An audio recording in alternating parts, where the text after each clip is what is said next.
कार्यक्रम के पुण्यार्जक हैं आदिनाथ दिगंबर जैन मंदिर, मीरा मार्ग, जयपुर। जय जिनेंद्र दर्शकों, मैं दीपिका स्वागत करती हूं आपका जिनवाड़ी चैनल पर। दर्शकों, परम पूज्य संत शिरोमणि आचार्य श्री 108 विद्यासागर जी महाराज के सुशिष्य अभीक्षण ज्ञान उपयोगी अरहम ध्यान योग प्रणेता परम पूज्य मुनिश्री 108 प्रणम्य सागर जी महाराज के पावन सानिध्य में भक्तगण आज उत्तम संयम धर्म का पालन कर उन्हीं के मुखार बिंद से इसके विशेष महत्व को जान रहे हैं। तो आइए दर्शकों, इस विशेष प्रसारण के माध्यम से हम भी चलते हैं समारोह स्थल यानी राजस्थान के जयपुर में और सम्मिलित होते हैं पूज्य गुरुवर की मंगल देशना में।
जय बोलिए संत शिरोमणि आचार्य गुरुवर श्री विद्यासागर जी महाराज की, आचार्य गुरुवर श्री समय सागर जी महाराज की, अरहम योग प्रणेता पूज्य गुरुवर श्री प्रणम्य सागर जी महाराज की। आज उत्तम संयम के दिवस पे हम सभी नमोस्तु अर्पित करते कि हे गुरुदेव, हमको अपने वचनों से कृतार्थ कीजिए। नमोस्तु भगवान, नमोस्तु भगवान, नमोस्तु भगवान।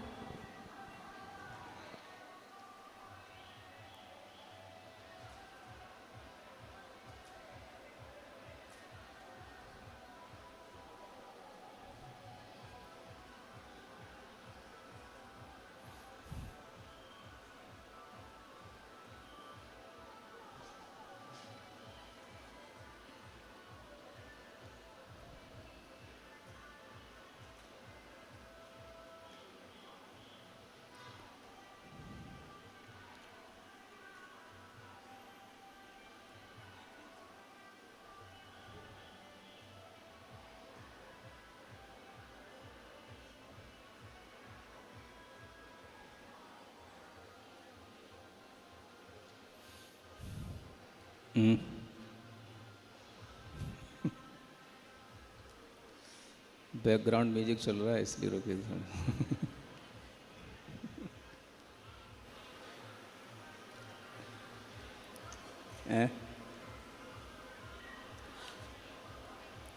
उसका भी टेलीकास्ट हो जाएगा ना फिर।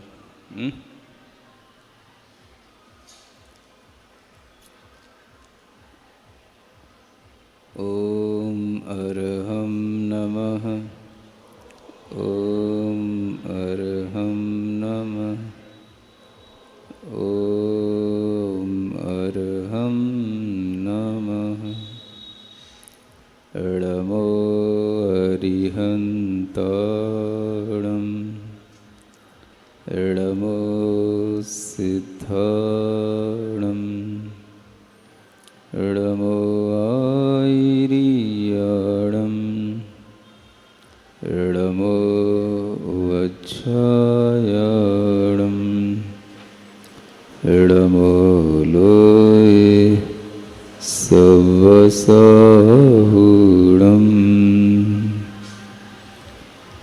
पंच परमिष्टि भगवान की, आचार्य गुरुवर श्री विद्यासागर जी महाराज की, उत्तम संयम धर्म की आज आप लोगों का उत्तम संयम का यह दिवस है 10 लक्षण के इन 10 धर्मों को मनोभाव के साथ में मनाने का एक सहज भाव आप लोगों के अंदर उत्पन्न हो जाता है और इस सहज भाव के पीछे जो हमारा रुझान रहता है धर्म के प्रति, वह इन दिनों में ही बहुत अच्छा रुझान बनता है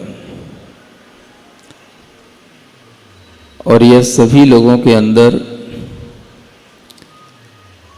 अपने अंदर धर्म को उत्पन्न करने का सहज कारण उपस्थित हो जाता है। जब हम संयम की बात करते हैं तो हमें सबसे पहले उनको याद करना चाहिए जो संयम की रिद्धियों से संपन्न हैं। और संयम की अनेक रिद्धियां होती हैं। उन रिद्धियों से संपन्न ऐसे मुनिराज जो गणधर परमेष्ठी कहलाते हैं, वो सबसे अधिक संयम के धारी होते हैं। उनका स्मरण भी हमारे लिए पाप की हानि करने वाला और संयम की वृद्धि करने वाला होता है। इसलिए आज हम पहले उन्हीं को स्मरण करते हैं, उन्हीं को नमस्कार करते हैं। आप लोग हमारे साथ भी पढ़ सकते हैं कि श्लोक जिसमें उन सब मुनीश्वरों को नमस्कार किया गया। नमो वृषभ सेनादि गौतमान्त्य गणेशिने मूलोत्तर गुणाढ्यायै नमः तस्मै श्री गुरुवे नमः।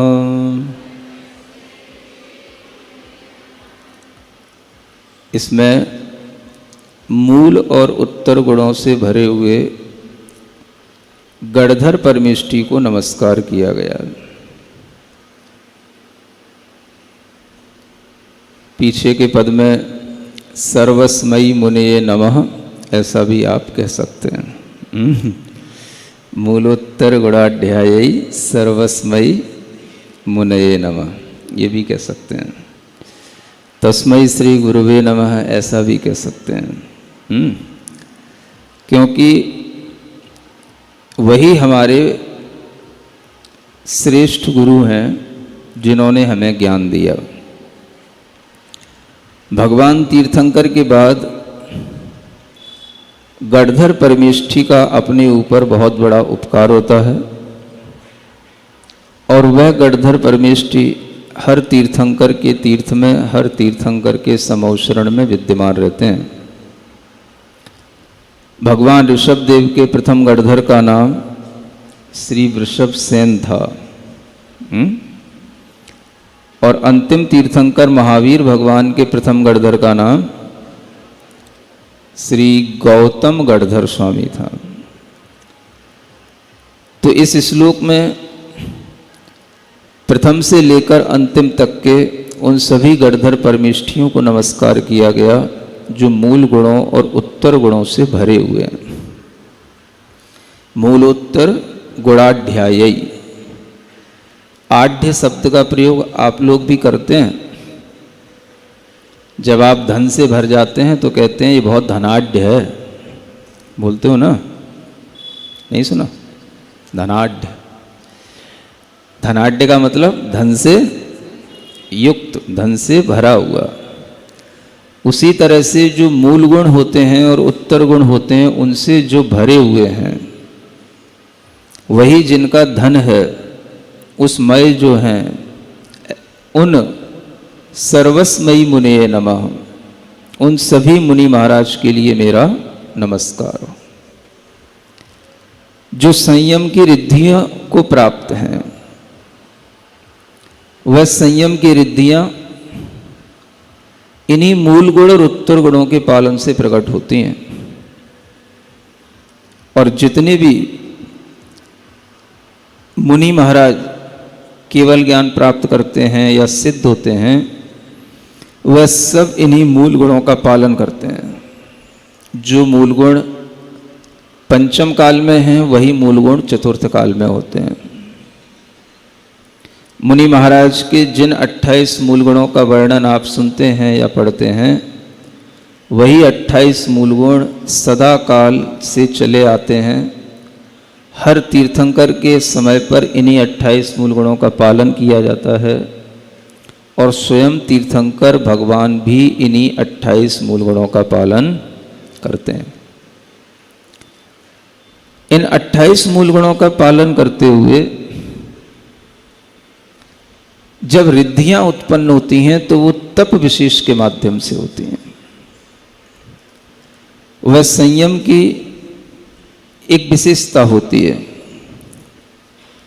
और उस विशेषता के माध्यम से वह संयम जब आगे बढ़ता है तो वही मूल गुण हमारे लिए बहुत बड़ी बड़ी रिद्धियों को देने वाले हो जाते हैं।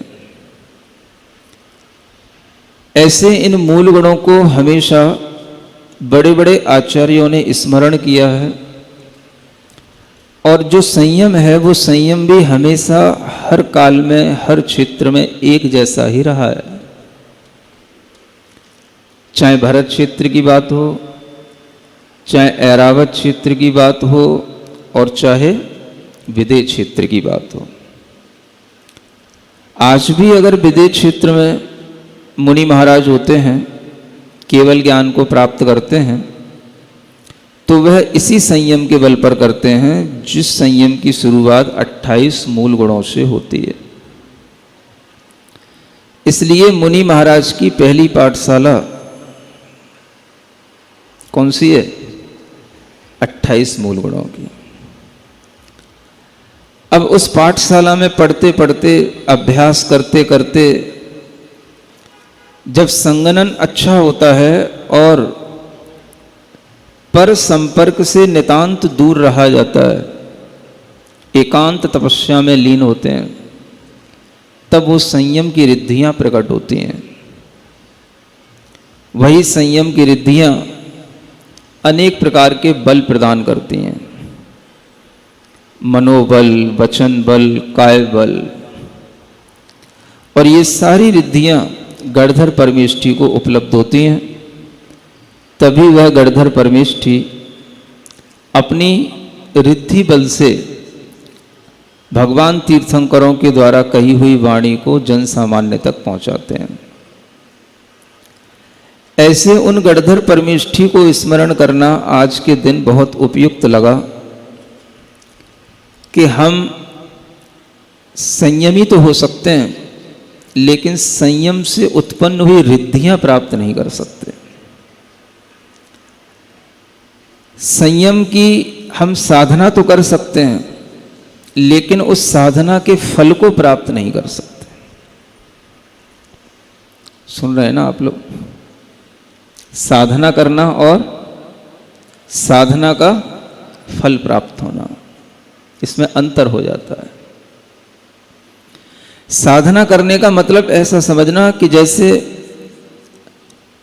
आज हम किसी बीज को वपन कर दिए, उसके अंदर अंकुर फूट गए, उसमें थोड़ा सा पौधा निकल आया, तना बन गया, लेकिन अभी वह अनेक शाखाओं से, उपशाखाओं से सहित नहीं हुआ, फल नहीं लगे, फूल नहीं लगे। क्या लग गया? तो छोटा सा कोमल सा पौधा तैयार हो गया। क्या करें अब इस पौधे का? जिसमें फल ही ना लगे तो काम का क्या? क्यों? आपने आम का बीज बोया और बीज बोने के बाद में वो थोड़ा सा ऊपर आ गया जमीन से। अब उसमें ना आम दिख रहा है, ना पत्तियां दिख रही हैं, ना बोर दिख रही हैं, ना कोई उसमें शाखाएं दिख रही हैं, लेकिन इतना लग रहा है कि ये पौधा लग गया है। तो सोचो इसका भी कोई महत्व है कि नहीं। एक बार की बात है, आचार्य शांति सागर जी महाराज के समय की। उनके समक्ष किसी व्यक्ति ने एक प्रश्न किया, महाराज आप इतना ज्यादा संयम के ऊपर जोर देते हैं, संयम ग्रहण करो, संयम, गेहूं न खा महाराष्ट्र में बोलते हैं। क्यों? बैठे ना, ऐसे बोलते हैं ना, संयम गेहूं न खा, बहुत बोलते हैं वो आचार्य शांति सागर, संयम ग्रहण करो, संयम ग्रहण करो। तो महाराज संयम को ग्रहण करने से क्या हो जाएगा? आज पंचम काल में किसी को मोक्ष होता नहीं, केवल ज्ञान होता नहीं, रिद्धियां प्रकट होती नहीं, क्यों बेवजह का कष्ट उठाना? और इस कष्ट से जब आपको कुछ साध्य सिद्धि नहीं हो रहा है तो ये कष्ट फिर आप और किसी जन्म में उठा लेना, चौथे काल में उठा लेना, पंचम काल में कुछ होने जाने का तो है ही नहीं। आपको भी पता है, हमको भी पता है। तो ये बेवजह का आप भी परेशान हो रहे हो और आप जनता को भी परेशान कर रहे हो, क्योंकि आपके उपदेश से लोगों के मन में कहीं ना कहीं भाव तो आ जाता है कि हम भी कुछ करें, हम भी कुछ संयम धारण करें। तो आप ये थोड़ा विचार करो। और ये कुछ बात समझ में नहीं आ रही कि इस पंचम काल में सम्यक दर्शन ही बहुत है और सम्यक दर्शन से ही सब कुछ होना है। स्वर्ग मिलना है तो अच्छा वो सम्यक दर्शन से ही मिलेगा। आज ही तो पढ़ा था, सम्यक्त्वम च, सम्यक दृष्टियों को विशेष स्वर्गों की प्राप्ति होती है ना। मोक्ष के लिए भी सबसे पहला कारण सम्यक दर्शन ही है। तो पहले यही हो जाए, पंचम काल में इतना ही हो जाए तो बहुत है। आप इतना कष्ट क्यों उठा रहे हैं? तमाम उपवास, तमाम तरह का संयम, ये करना, वो करना, ये नहीं करना, वो नहीं करना, इस तरह से आप खुद भी परेशान हो रहे हैं और दूसरे भी आपको देख करके श्रद्धा भक्ति तो कर लेते हैं, लेकिन परेशान वो भी होते हैं। सुनते हो कि नहीं? प्रश्न किसने किया था? आप ही जैसे श्रावकों ने किया था, विद्वान महोदय ने किया था। पंडित जी को पता है। तो आचार्य शांति सागर जी महाराज ने इस प्रश्न का जानते हो क्या उत्तर दिया? हा? कहने लगे, भाई तुम्हारी बात तो बिल्कुल सही है, 100% सही है।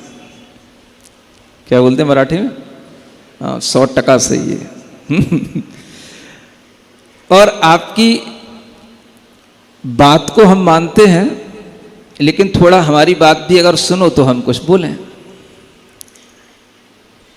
सुनोगे तो बोलेंगे।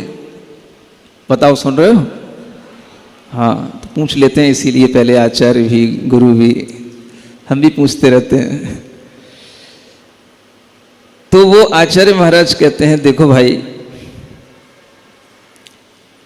अगर हमें आम का फल चाहिए तो आम का फल कैसे मिलेगा भाई बताओ? हमें अगर आम का फल चाहिए तो आम का फल कैसे मिलेगा? क्या करना पड़ेगा?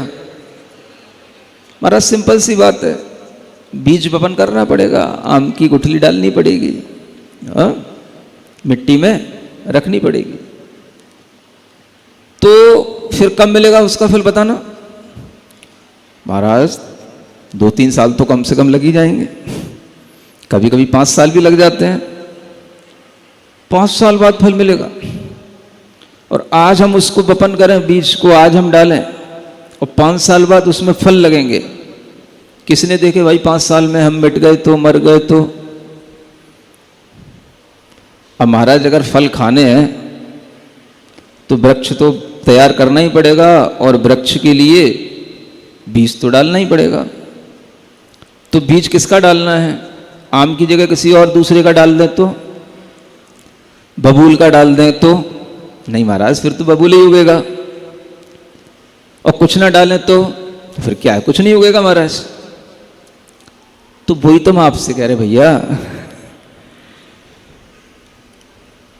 कुछ नहीं करोगे तो कुछ नहीं होएगा, और कुछ करोगे तो कुछ होएगा, और जैसा करोगे फिर वैसा ही होएगा। आम का बीज डाल दोगे तो आम का हो जाएगा, संयम का बीज डाल दोगे तो कभी संयम का वृक्ष भी तैयार हो जाएगा, नहीं तो असंयम तो है ही है। हा? अब वो आज नहीं हो रहा है, ठीक है, तुम अगर एक वृक्ष के लिए 5 साल इंतजार कर सकते हो, तो हम इतना बड़ा मोक्ष फल प्राप्त करने के लिए अगर 1-2 जन्म का भी इंतजार कर लें तो कौन सी बुराई है? हा? जो चीज अनादिकाल से कभी नहीं हुई, और उसे हम अगर इस पंचम काल में भी थोड़ा सा उसकी शुरुआत कर लें तो नुकसान नहीं है भाई। और शुरुआत करना ही अपने आप में बड़ी बात है। आचार्य कहते हैं अनादिकाल से हम कौन सी मार्गणा में रहे? जब संयम की मार्गणा देखी जाती है, मार्गणा तो आप समझेंगे नहीं, है ना, 14 मार्गणाएं होती हैं, उनमें एक संयम मार्गणा आती है। मार्गणा का मतलब होता है जिसमें हम खोज करते हैं जीव कहाँ है, किस स्तर पर है जीव। तो उसमें संयम का भी वर्णन आता है मार्गणा में, और असंयम का भी वर्णन आता है। कोई भी मार्गणा होगी, सम्यक्त्व की मार्गणा होगी तो उसमें सम्यक्त्व का भी वर्णन आएगा, मिथ्यात्व का भी वर्णन आएगा। जैसे आपको ज्ञान मार्गणा में बताया था कि 5 ज्ञान का भी वर्णन आता है, तो 3 अज्ञान का भी वर्णन आएगा उसमें। इसी तरह से जब संयम मार्गणा को देखोगे तो उस संयम मार्गणा में अनादिकाल से हम असंयम में ही रहे हैं, असंयम की मार्गणा के ही स्वामी बने हैं हम। और असंयम के अलावा उसमें कुछ अगर नया स्टेप आता है तो संयम असंयम आएगा, फिर उससे और आगे बढ़ेंगे तो संयम आ जाएगा, और उस संयम के फिर 5 भेद हो जाते हैं, सामायिक, छेदोपस्थापना, परिहार विशुद्धि, सूक्ष्म सांप्राय, है ना, यथाख्यात, चारित्र।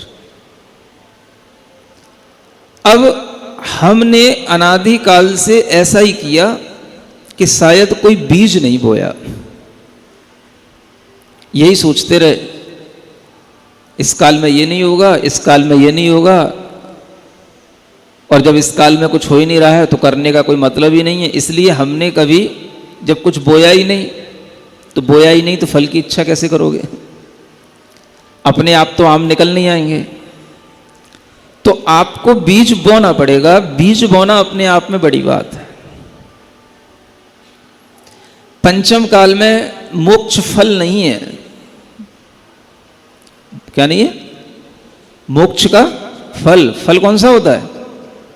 जब वृक्ष पूरा हरा भरा हो जाता है, ढेरों उसकी टहनियों पर बोरें लगती हैं, फिर उसमें से कुछ फूल में से कुछ फल बनते हैं, वो जब हिलते हैं, डोलते हैं आम, तब जाकर के वो दिखाई देता है कि हाँ अब ये आम के वृक्ष में आम लगे हैं। तो बहुत टाइम लगता है, पेशेंस रखना पड़ता है। किसको? एक किसान को रखना पड़ता है, जिसने बीज बोया है उसको रखना पड़ता है, और इतना पेशेंस रखना पड़ता है कि उसे पता होता है after 5 years we will get the fruits. तो उसे पता है कि हम 5 साल के बाद ही इसके फल खाएंगे, मिलेंगे। तो उसी तरह से आज आपके सामने कुछ नहीं है, संयम की रिद्धियां होना ऐसे समझ लो कि जैसे शाखाएं उपशाखाएं फूट पड़ना, और उन संयम की रिद्धियों पर कोई फल लग जाना ऐसे समझ लो जैसे कि केवल ज्ञान के फल लग जाना। तो न केवल ज्ञान के फल हैं न मोक्ष के फल हैं। आज क्या है, इतना ही हो सकता है, बीज वपन कर लो, थोड़ी सी उसकी सुरक्षा कर लो। जो बीज डाला है उसे कोई विषय चोर उसको उखाड़ ना ले जाए, और जो जंगल में घूमने वाले गाय जानवर आदि जो कसाय रूपी जो जानवर हैं वो उसको उखाड़ के फेंक ना दें। उसकी सुरक्षा एक थोड़ी सी संयम की बाड़ के साथ हो जाए और थोड़ा सा एहसास हो जाए बीज के अंदर से कुछ कुछ निकलने लगा है, थोड़ी जड़ें तैयार हो गई हैं और थोड़ा सा ऊपर अंकुर आ गए हैं, थोड़ा सा उसके अंदर पौधा सा खिल गया है, और बस इतना सा दिख जाए कि हाँ बीज सुरक्षित है, बीज वपित हो गया है, पौधा ऊपर आ गया है, इसी से विश्वास आ जाता है अब ये पौधा आगे जरूर बढ़ जाएगा, एक दिन इसका तना भी बन जाएगा, एक दिन बड़ा वृक्ष भी बन जाएगा। लेकिन संतोष करना पड़ेगा, किसमें? सिर्फ छोटे से पौधे में ही संतोष करना पड़ेगा। सुन रहे हो? तो हम लोग ऐसे ही छोटे से पौधे हैं, इनमें अभी कोई सुगंधी नहीं फूट सकती, कोई आम का गंध नहीं आ सकती। पौधे से, छोटे से पौधे में क्या गंध आएगी? इसलिए उनको याद करना पड़ता है जो हरे भरे वृक्ष की तरह फल फूल रहे हैं, संपन्न हैं, संयम की रिद्धियों से संपन्न हो गए, अपने फल को प्राप्त कर गए।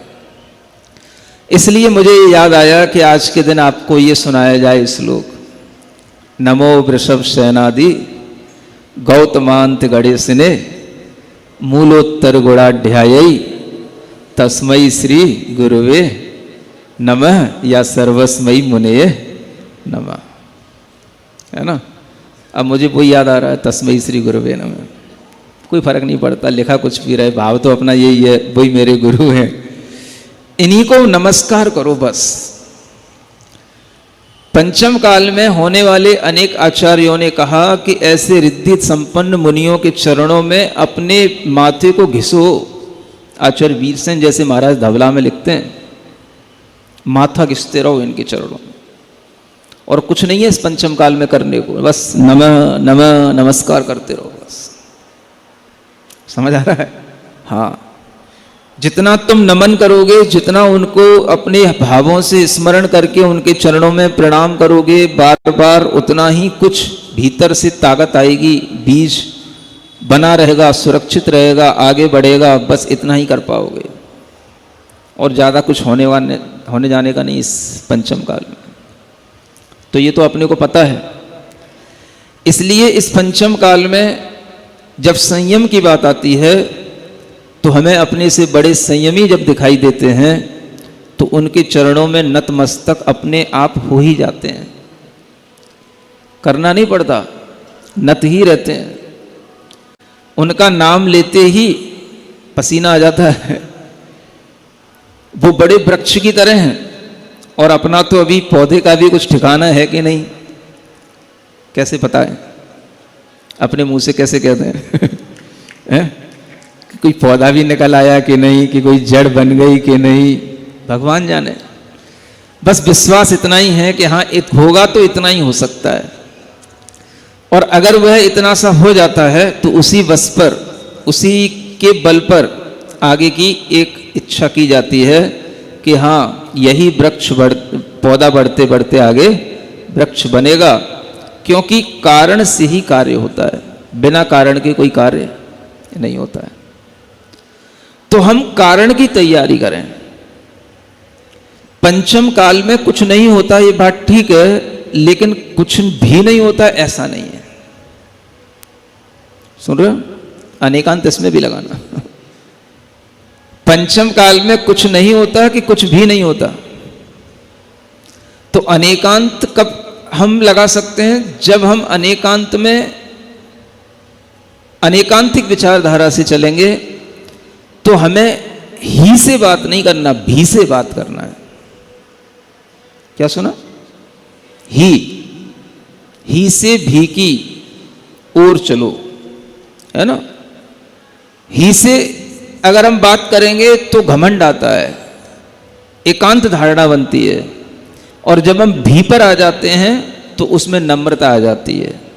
तो अनेकांत हमारे अंदर एक विचारों की नम्रता लाता है। हमारे अंदर जैसे बॉडी में फ्लेक्सिबिलिटी की आवश्यकता होती है, फ्लेक्सिबल होना आवश्यक होता है, उसी तरीके से हमारे विचारों में भी फ्लेक्सिबिलिटी होनी चाहिए। तो वो अनेकांत दृष्टिकोण से आती है। तो अगर हम कहते हैं कि इस पंचम काल में एकांत से कुछ होता ही नहीं है, संयम होता ही नहीं है, तो ये गलत बात हो जाएगी। ये अनेकांत धर्म नहीं है। संयम होता ही नहीं है या संयम होता भी है। हाँ, तो जब हम भी लगाएंगे तो अनेकांत धर्म से हम समझ पाएंगे। कोई भी जब हमारे सामने विचार आए तो हम उसमें भी लगा करके बात करें। किसी के लिए कोई अपराध हो गया,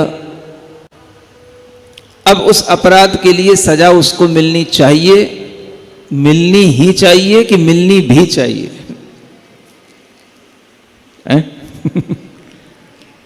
बस इसी का नाम क्या है? अनेकांत। नहीं, सजा मिलनी ही चाहिए तो ये एकांत हो गया।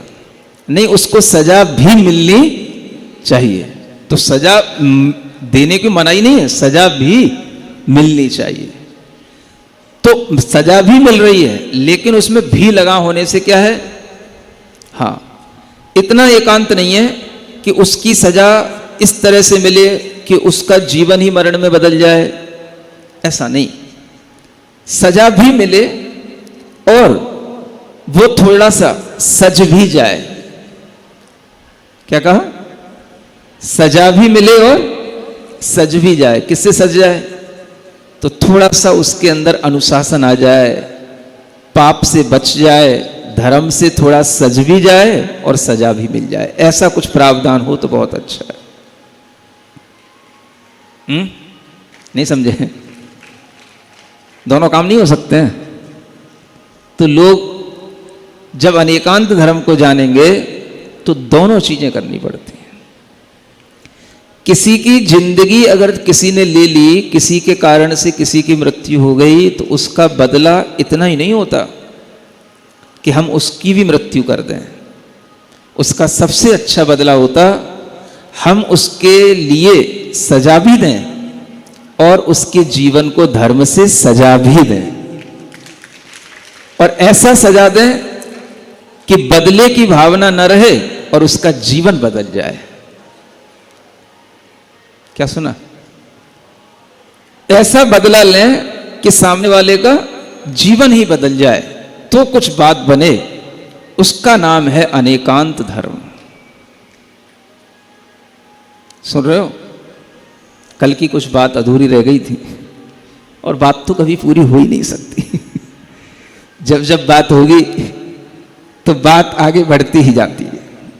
जैसे आप अपनी बातें आगे बढ़ाते रहने में माहिर हो, ऐसे ही हम धर्म की बातें आगे बढ़ाते रहने में माहिर है ना। तो हम जब भी बात करेंगे तो बात आगे बढ़ती जाएगी। तो देखो, संयम के साथ भी अनेकांत धर्म का कोई लेना देना है कि नहीं? है। सामने वाले के जीवन में अगर आपने उसका केवल बदला लेना सीखा है तो उसका जीवन तो चला जाएगा, उससे कुछ लाभ नहीं होगा। अगर कोई मर भी गया, तुमने उसको फांसी भी लगवा दी या खुद भी तुमने उसकी जान ले ली, तो उससे क्या होगा? अच्छा तो क्या होता? उसका जीवन बदल जाता। किसी के जीवन को बदल देना, यही उसका सबसे बड़ा बदला लेना कहलाता है। और ये अनेकांत धर्म की शरण में और संयम धर्म की शरण में जाने से ही हो सकता है।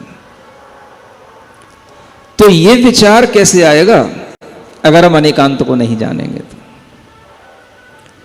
यही विचार हमारे अंदर हमारी वैचारिक परिणति को ही से भी की ओर ले जाता है। हिंसा ही करना है क्या? उसको मारना ही है क्या? बदला ही लेना है क्या? नहीं। तो क्या करना? बदला भी ले सकते हैं, उसके लिए दंड दे भी सकते हैं और उसके जीवन को बदल भी सकते हैं। ये संयम से संभव है, असंयम से संभव नहीं। असंयमी लोग हमेशा असंयम की भाषा बोलते हैं और संयमी लोग हमेशा संयम की बात करते हैं। समझ आ रहा है?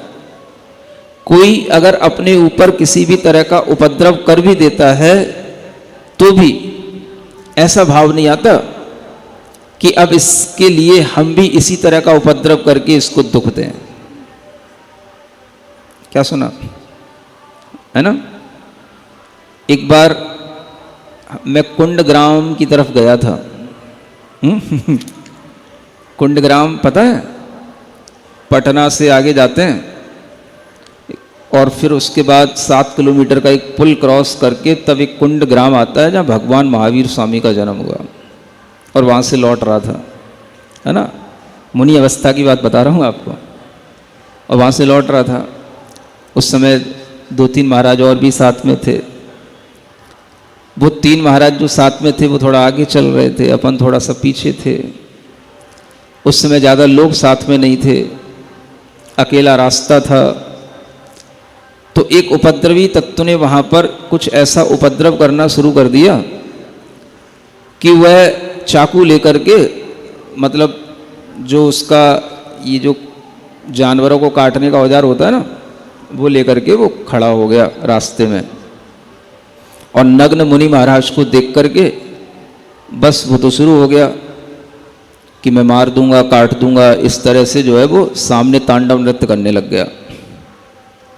और अपन अकेले उस समय पर, सुन रहे हो, एक भैया साथ में था, एक अश्रावक साथ में चल रहा था। उनके तो हाथ पर वैसे ही फूल गए और फूल तो अपने भी रहे थे। लेकिन करते क्या? तो अब उसके सामने से गुजरना भी है, खड़े होना भी ठीक नहीं लग रहा। एक सिंगल रोड है, तो जिस साइड पे वो खड़ा था अपन उसकी साइड को बदल करके थोड़ा सा दूसरी साइड से निकलने की कोशिश कर रहे थे। अब हमने सोच ही लिया था अब इसको कौन रोकेगा, और इसको मारना है तो मारेगा ही। और अब तो बस यही याद रखना है कि अगर पूर्व जन्म में मैंने इसको मारा होगा तो आज ये अपना बदला लेने को खड़ा है। और इससे अच्छा मौका इसे कहाँ मिलेगा कि आज कोई ना श्रावक साथ में है, ना कोई इससे लड़ने वाला है। वे 2-3 महाराज थे, वे भी आगे निकल गए। समझ आ रहा है? वो भी क्या करते, महाराज भी किससे लड़ते। और कुछ ऐसा संयोग बन गया था कि थोड़ा जो श्रावक थे वो अपने वहीं चौके बर्तन में लगे हुए थे। थोड़ा सा बिहार जल्दी करना पड़ा था तो जल्दी बिहार कर दिया था, आगे निकल गया। अब सब कुछ विपरीत था, तो बस क्या करना, अब मन बना लिया आज मृत्यु को देखना है ना? अभी तक सुनते थे, आज देखेंगे मृत्यु से साक्षात्कार कैसे होता है। बिल्कुल यही विचार आया था, आज मृत्यु का साक्षात्कार करना है। अभी तक देखता था, सुनता था, प्राण निकलते हैं, आज देखेंगे कैसा होता है। तो अपन पूरे मूड में थे कि बस आज अंतिम दिवस है, अंतिम क्षण है और इसको रोकने वाला कोई नहीं है। 1-2 साइकिल वाले वहाँ से निकले तो वो उसकी गुस्सा को देख करके चिल्लाते हुए निकले, बाबा बाबा बाबा बच के जा, कहाँ जा रहा है, आगे क्यों जा रहा है? तो बाबा पीछे लौटने वाला तो है ही नहीं, है ना? बाबा को आगे जाना है तो जाना ही है। तो वो भी कुछ नहीं करने वाला। और उसके साथ में भी कुछ 2-4 लोग खड़े हैं जो उसी के सहपाठी हैं, उसी के साथ देने वाले हैं, तो वो उसको उकसा रहे हैं। और इस तरह से वातावरण पूरा विपरीत दिखाई दे रहा है। बचाव का कोई कारण कहीं से कहीं तक है नहीं। बस अब जो होना है सो होना है, ऐसा विचार करके बस जहाँ तक वो खड़ा था उसके पास तक आना हुआ। और उसके पास से धीरे धीरे जैसे जैसे उसके पास तक आते जा रहे हैं पैर भी थोड़े से भारी भारी हो गए थे। ऐसा लग रहा था कि जैसे चल भी रहे कि नहीं चल रहे हैं, स्टेप उठ नहीं रहे थे। फिर भी चलना पड़ रहा था, क्योंकि किसी उपद्रवी के सामने खड़े हो जाना तो वो भी एक ज्ञान की बात नहीं होगी। तो अपन को अपना काम करना है, जैसे ही अपने ऊपर पहला वार होगा बस मैं वहीं पर रुक जाऊंगा, ऐसा सोच लिया था। और ये वार करेगा, इसके हाथ में जो भी वो औजार है जिससे वो वहाँ पे मछली और वो सब काटते रहते हैं ना, तो वहाँ दुकानों में हर जगह चलता रहता था वो उनके लिए एक सामान्य बात थी। तो वो वही वाला औजार निकल रहा है जिससे मछली अछली काटते रहते थे। वो बिहार और पटना में सब यही चलता रहता था, पूरे रास्ते भर ही देखता रहा, रास्ते भर मछलियाँ बिछी रहती थी। तो बस उनके लिए तो ये वही काम है। तो ये काम करते करते वो जब वो सामने आ गया और गाली बके जा रहा, और बहुत अच्छा लंबा चौड़ा हट्टा कट्टा सा आदमी था, उससे कौन बैठता कौन क्या करता, बस अब यही भाव था। सामने से जा रहे हैं, अब एक एक कदम पर बस इसके सामने आ गए, इसके पास आ गए, ये इसने अब मारा, इसने अब मारा, इसने ये अब गला है ना, अब मारा, और यही विचार करते करते कि बस अब लगने वाला है, अब लगने वाला है ना, वो खंजर पीछे से बस अब लगने वाला है, अब लगने वाला है, ऐसा विचार करते करते उस आदमी से 10-15 कदम आगे निकल गए। तब सांस में सांस आई। तब लगा कि अब ये फेंक के तो नहीं मारेगा। जब इसने पास में रहते हुए नहीं मारा तो अब ये मारेगा नहीं, अब ये केवल बक ही रहा था, ये बकता ही रहेगा। समझ आ रहा है? लेकिन सांसें तो ऊपर की ऊपर और नीचे की नीचे हो ही गई थी। तो उसके बाद फिर जब लोगों की इस घटना का जब पता पड़ा तो फिर पटना के लोग एक्टिव हुए, और फिर जो है वो एक ऐसा घटनाक्रम बना कि जब तक हम अगले स्टॉपेज पर पहुंचे और हमने शाम को अपना प्रतिक्रमण इत्यादि किया और थोड़ी सी यही सब चर्चा करते हुए लोग बैठे हुए थे, तो उसी समय पर जो है ना उस व्यक्ति को पकड़ करके पुलिस वाले ले आए। हाँ, और कहने लगे बाबा वो मिल गया है जिसने आपको परेशान किया था, तो बताओ उसको क्या करना है। वो बाहर खड़ा हुआ है, उसको भीतर लाएं कि वहीं छोड़ दें। अब मैंने सोचा कि उस समय तो इसको ढंग से देख नहीं पाया था, क्योंकि इसकी आंखों में आंखें कौन मिला था। देखो जो सोचा से बता रहा हूं। अब दरवाजे तक लेकर के ही आए हो तो अंदर तक ले आओ, क्या फर्क पड़ रहा है अब तो कुछ ज्यादा क्या करेगा, अब तो पुलिस वाले हैं, सब कुछ है, अब तो कुछ करेगा ही नहीं बाबा, वो तो अब कुछ नहीं करेगा। तो ठीक है, अंदर तक ले आओ, थोड़ा देख तो लें उसको, देख तो लें ढंग से कौन था क्या था। तो वो लोग उसको अंदर ले आए। अंदर लाने के बाद वो तो एकदम से जैसे ही सामने आया बिल्कुल लेट गया, वो तो बिल्कुल साष्टांग लेट गया और रोने लगा, और ऐसा लेटा कि वो उठे ही नहीं, सिसकने लगा। फिर जो लोग खड़े थे उनसे कहा भाई इसको उठाओ, तो थोड़ा सीधा तो करो इसको। जब वो सीधा खड़ा हुआ बैठा हुआ, उसको जब देखा, जब शांति हुई उसके अंदर, हाथ जोड़े खड़ा था, सिसक रहा था, तो मैंने पूछा भाई तेरा नाम क्या है। पहला काम अपना यही पूछने का होता है, तेरा नाम क्या है, क्योंकि नाम से ही सब शुरुआत होती है, नाम से ही सब पता पड़ता है। उसकी जाति, उसके काम, उसके ढंग, सब कुछ नाम से ही पता पड़ते हैं, है ना।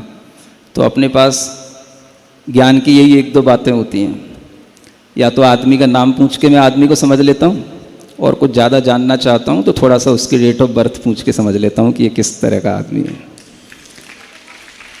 समझ आ रहा है? तो बस मैंने उससे पूछा नाम क्या तेरा, तो बताया उसने आलोक सिंह यादव। अब मैंने सोचा भाई, मैं तो सोच रहा था कि ये कोई दूसरी कास्ट वाला होगा जो थोड़ी सी विपरीतता रखते हैं, तो यादव है। तो फिर मैंने उससे कहा भाई क्या हो गया था उस समय तेरे को। कुछ नहीं महाराज, वो साथ में जो लोग थे उनने उकसा दिया, देख नंगा बाबा जा रहा है तो कुछ नहीं कर पा रहा है, नंगा बाबा जा रहा है तो कुछ नहीं कर पा रहा है। तो मेरे मन में वो क्रोध आ गया। मैंने कहा वो क्रोध सामान्य तो था नहीं, तू तो उस समय आपे से बाहर था, जरूर कुछ ना कुछ पिए होगा, किए होगा, बिना पिए तो इतना क्रोध हो ही नहीं सकता। नहीं बाबा मैं पीता नहीं हूं, पीता मैंने हो ही नहीं सकता, बिना पिए आदमी इतना क्रोधित हो ही नहीं सकता जितना तू उस समय क्रोध में था। नहीं तो मैं पीता नहीं हूं, पीता, अरे तो कुछ तो करता होगा, पीता नहीं हूं का मतलब क्या, नशे में था तू। ये बात मैंने बहुत दूर से देख ली थी। हाँ बाबा मैं गांजा पिए था। अरे भाई तो वो भी तो कोई नशा ही होता है, पीने का मतलब वो समझ रहा था। तो मैं वो ड्रिंक नहीं करता, तो भाई गांजा पिए था। गांजा को लोग बहुत बुरा नहीं मानते, ये भी मैंने दुनिया में भ्रमण करके देखा, समझ आ रहा है। एक बार मुझे दो साधु मिले थे और वो दोनों शिष्य और चेला थे, वो गुरु और शिष्य थे दोनों, है ना, और दोनों गांजा पीते थे, दिगंबर नहीं थे। तो मुझे लगा यार ये गांजा वांजा पीना कोई जो है मतलब शास्त्र विरुद्ध बातें नहीं है इन लोगों के लिए, समझ आ रहा है। तो वो कहने लगा बस गांजा पिए, तो भाई गांजे में भी तो नशा ही होता है। तो उस समय पर तेरे भाव इस तरह के थे, मुझे लग रहा था कि तू जरूर पिए है और तेरे को इस तरह से किसी ने बहकाया, ये तो तूने बता ही दिया। अब वो हाथ जोड़े खड़ा था, टाइम हो रहा था सामायिक का, पुलिस वाले साथ में बैठे थे, कहने लगे महाराज इसको बताओ क्या दंड दें। हमारे ऑफिसर ऊपर से घंटी खटखटा रहे हैं, बोल रहे हैं जो भी महाराज कहें इसको दंड दे देना, आपके ऊपर छोड़ रखा है। मैंने कहा मैं क्या दंड दूंगा इसको। अब मैंने उससे पूछा भाई अब ये बता तुझे गांजा पीता है तो कभी कभार मांस मच्छी भी खाता होगा। हाँ खाता तो हूँ। देख आज विचार कर ले, अगर तू अपने जीवन में बदलाव चाहता है, अपने जीवन में कुछ अच्छा करना चाहता है, तो ये गंदी चीज़ें खाना पीना छोड़ दे। और आज के बाद केवल ये दिगंबर साधु नहीं, कोई भी पिच्छीधारी साधु चाहे कपड़े में हो चाहे नग्न हो, अगर कभी इस रास्ते से निकलें तो ये समझना कि उनके आराध्य देव का यहाँ पर एक बहुत बड़ा स्थान है, ये उनके दर्शन करने जा रहे हैं, वहाँ से लौट रहे हैं या वहाँ जा रहे हैं, उनकी तो सेवा करना, यही तेरे लिए सबसे बड़ा दंड है। और इसी प्रायश्चित से तू इन पुलिस वालों से बच सकता है। तो उसने सब बातें स्वीकार कर ली। बाबा आज से मैं गांजा नहीं पीऊँगा, आज से मैं मांस मच्छी नहीं खाऊंगा, आज से मैं कभी भी कोई उपद्रव किसी साधु के ऊपर नहीं करूंगा। मैं आपको वचन देता हूँ जो भी साधु इधर से निकलेंगे मैं उनसे प्रणाम करके उनसे सेवा करूंगा, उनसे कुछ पूछूंगा उनकी क्या मैं सेवा कर सकता हूँ। और इतना कह करके मैंने पुलिस वालों से कहा भाई इनका दंड हो गया, अब इसको छोड़ दो। तो पुलिस वालों ने तुरंत ऊपर घंटी लगाई, बोले बाबा ने अपने हिसाब से इनको पनिशमेंट कर दिया है। तो बोले ठीक है जो बाबा ने कर दिया वही ओके कर दो। तो उनने उसको छोड़ दिया। क्या करना, आदमी का जीवन बदले तो कुछ बदला लेने का मतलब है, और क्या बदला लेना इससे ज्यादा। अगर हम ये चीज सीख पाए तो ही हम अनेकांत धर्म को समझ पाएंगे, नहीं तो हम अंधे ही रहेंगे अपनी कसायों में, अपने क्रोध में, अपने अज्ञान में। यही हमें अनेकांत धर्म का ये संयम भाव सिखाता है कि हम हमेशा अपने संयम को न छोड़ें।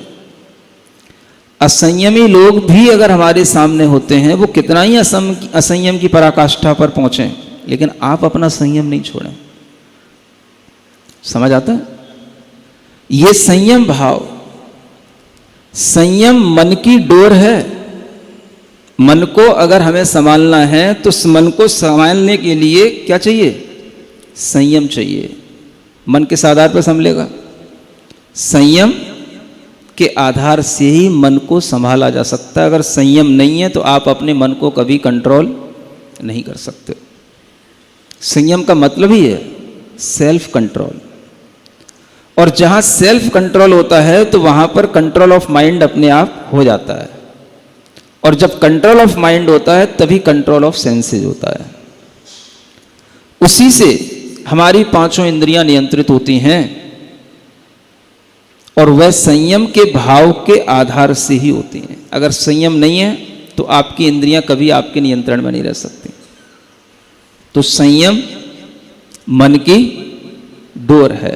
पंचकरण वश जास, एक दोहा कभी लिखा था, सामने आ रहा है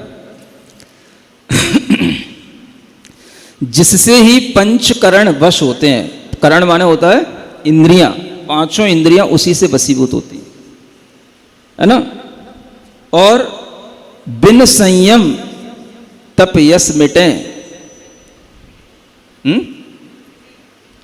कहां मोक्ष की आस, ऐसा कुछ था। थोड़ा बहुत आगे पीछे हो जाए तो संभाल लेना तुम लोग, है ना। नहीं मोक्ष की आस, बस वो वही बात है। तो जब संयम होगा तो मन कंट्रोल होगा, इंद्रियां नियंत्रित होंगी, उसी से तप पलेगा, उसी से यश मिलेगा। और अगर संयम नहीं होता है तो ना तप की कोई आस की जा सकती है, ना कोई यश की आशा की जा सकती है, और ना ही मोक्ष की आस की जा सकती है। इन सब का आधार संयम है। संयम का मतलब ही है आप सेल्फ डिसिप्लिन्ड हैं। संयम का मतलब है आप सेल्फ कंट्रोल अपना करना जानते हैं, आपके इमोशंस आपके कंट्रोल में रहते हैं, इसी का नाम संयम है। और जब इस तरह का संयम हमारे अंदर घटित होने लग जाता है तब हम असंयम से होने वाली बड़ी बड़ी घटनाओं से बच जाते हैं। सुनते हो? हाँ। अब आप सोचो, जब आपके घर में कोई भी बेटा या बेटी थोड़ा सा भी संयम का भाव धारण करने की बात करता है और वो संयम पथ पर आगे बढ़ना चाहता है तो सबसे ज्यादा विरोध किसका होता है? घर के लोगों का, माता पिता का। नहीं बेटा, तुम नहीं, तुम नहीं। बगल का कोई पड़ोसी हो तो ठीक है, वो ठीक है। जैसे स्वतंत्रता सेनानी बनने के लिए घर का बेटा नहीं, पड़ोस का बेटा चलेगा और कोई चलेगा, तुम नहीं बेटा, तुम नहीं। वह संयम का भाव अपने अंदर आना अपने आप में दुर्लभ है। और वो भाव कई में बनता है, किसी के अंदर वो विचार आता है तो माता पिता विरोध के रूप में खड़े हो जाते हैं। और जब वो माता पिता अपने मन की कर भी देते हैं, मान लो कई बार, तो उन माता पिता के माध्यम से जब अपने मन की हो भी जाती है तो वो क्या कर लेंगे? ज्यादा से ज्यादा बस एक ही काम है, विवाह कर देना, बच्चे बच्ची का विवाह कर देना। विवाह कर दिया, अब विवाह करने के बाद में वो बच्चा या बच्ची 2-4 महीने के बाद तरह तरह की परेशानियों में पड़ गए, या वो विवाह संबंध अच्छे नहीं बन रहे, या तरह तरह की यातनाएं सहन करनी पड़ रही हैं, या कुछ और तरह तरह के रोग हो गए, क्लेश हो गए, और वो होता सब देखते हैं। तो असंयमी लोग वो सब सहन करेंगे, वो सब में तैयार रहेंगे, वो सब करने को राजी रहेंगे, लेकिन संयम के साथ आगे बढ़ने को तैयार नहीं होंगे। और मैं आपको एक बात और बताऊं, अगर आपने कल परसों जो कुछ देखा था उसमें एक बात और अगर आपने मार्क की हो, असंयम जीवन अगर रहता है तो कई बार अपने जीवन में कुछ ऐसी मतलब दुर्घटनाएं होने की संभावना रहती है जिसके कारण से व्यक्ति का जीवन जा भी सकता है, बहुत कम चांस रहते हैं बच भी सकता है। उस अल्प आयु उसको बोलते हैं। और अगर हम उसको संयम के साथ गुजारते हैं तो आचार्य महाराज भी कहते थे, संयम के साथ रहने पर हम ऐसी अल्प आयु से भी अपने आप को ऊपर बचा लेते हैं और उससे निकाल पाते हैं। मतलब संयम अपने आप में इतनी बड़ी चीज है कि वो आपको दुर्घटनाओं से बचाएगा, वो आपको किसी भी तरह के आने वाली जो आपके जीवन में बाधाएं हैं, वो बाधाएं संयम की होंगी, वो दूसरी होंगी, लेकिन असंयम की बाधाएं तो एक के बाद एक, एक के बाद एक। संयम की बाधाओं को पार करोगे तो आपका संयम बढ़ेगा, लेकिन असंयम की बाधाओं में अगर पढ़ते चले जाओगे तो असंयम ही बढ़ता चला जाएगा। तो पहली बात तो ये होती है, आज के समय में इस पंचम काल में किसी भी आत्मा के अंदर, किसी भी जीव के अंदर अगर कभी कोई संयम का भाव आए तो उसे बहुत पुण्य का भाव समझना। फिर उस भाव को हम थोड़ा सा बल दे पाएं, सपोर्ट दे पाएं, आगे बढ़ा पाएं, ये काम माता पिता कर पाएं तो बहुत दुर्लभ चीज है। नहीं कर पाते माता पिता। तब क्या करना पड़ता है? तब माता पिता से भी छल करना पड़ता है। सुन रहे हो? हाँ, हम तो अपनी बात बता सकते हैं। अगर माता पिता के भरोसे रहते तो कभी कुछ नहीं हो सकता था, मैं कभी कुछ नहीं कर सकता था। माता पिता से छल तो उसी समय हो गया था जब उनको बिना बताए हुए आजीवन ब्रह्मचर्य व्रत ले लिया था, उन्हें पता ही नहीं था। अब आप मुझे दोषी मत ठहराना, सुन रहे हो? अब जो कुछ कहोगे तो सब चलेगा। हाँ, आप कहोगे आपने माता पिता से छल किया, कपट किया, आप सरल कैसे हो सकते हो? समझ में आ रहा है? ये आपकी बाल बुद्धि की बातें होंगी। और वो जो दिन था वो अपने आप का अपना निश्चय था वो। हाँ, और उस समय पर उसी शहर में आचार्य पुष्पदंत सागर महाराज आए हुए थे। वो वहां पर कुछ दिनों के लिए रुके हुए थे। उनसे हमने सबसे पहले वह व्रत लिया था, आजीवन व्रत, उन्हीं से ले लिया था। जब तक वहां से व्रत लेकर के जहां वो रुके थे और घर तक आए, तब तक तो न जाने घर पर उस समय फोन भी नहीं थे, फिर भी पता नहीं कैसे पता पड़ गया। और घर पर आते ही क्या हंगामा मचा भाई, पूरा मोहल्ला इकट्ठा हो गया कि ताई, कि चाचा, कि ताऊ, कि सबरे मोहल्ले के लोग घर में जैसे बिलौआ होता है तो वैसे सब इकट्ठे हो गए। अरे बेटा तूने क्या कर लिया, तूने क्या कर लिया, ऐसा नहीं करना चाहिए, इस उम्र में ये काम नहीं होते हैं, तू किनकी बातों में आ गया।